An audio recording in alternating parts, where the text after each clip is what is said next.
এই ভিডিঅ'টো হৈছে জুবিন দাৰ আদ্য শ্ৰাদ্ধ ভিডিঅ'।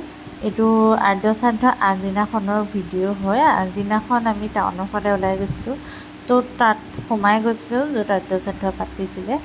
আৰু এনেকুৱা লাগিলে বস্তুখিনি দেখি পেলাই জুবিন দাৰ গান আৰু জুবিন দাৰ ফটো দেখি এনেকুৱা লাগিছিলে যে জুবিন দাৰ ইয়াত আদ্য শ্ৰাদ্ধ পতা নাই, যে জুবিন দাই অনুষ্ঠানহে কৰিবলৈ আহিব, যেন তেওঁ গান গাবলৈহে আহিব। তো তেনেকুৱা এটা অনুভৱ হৈ গৈছিলে। মনটোৱে যে একেবাৰে মানি ল'বলৈ বিচৰা নাই যে জুবিন দা এই পৃথিৱীত নাই।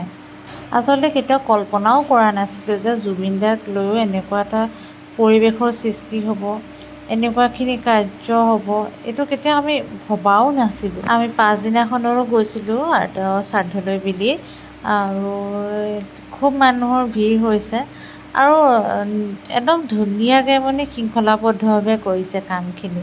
যোৰহাটৰ এই শ্ৰাদ্ধ অনুষ্ঠানটোলৈ হাজাৰ হাজাৰ ভকত আহিছে, লগতে নাম প্ৰসংগও কৰিছে আৰু লগতে প্ৰাৰ্থনা কৰিছে যাতে তেওঁ ন্যায় পাওক, তেওঁ অমৰ হওক।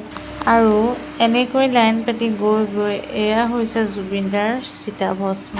চিতাভস্ম চাই মেলি আহি পানী বটল দিছে, লগতে এয়া প্ৰসাদো দিছে। এইখিনিহে দেখাইছোঁ মিনি ভিডিঅ'টোত, আৰু শেষত এটাই কওঁ, যাতে জুবিন দাই ন্যায় পাওক।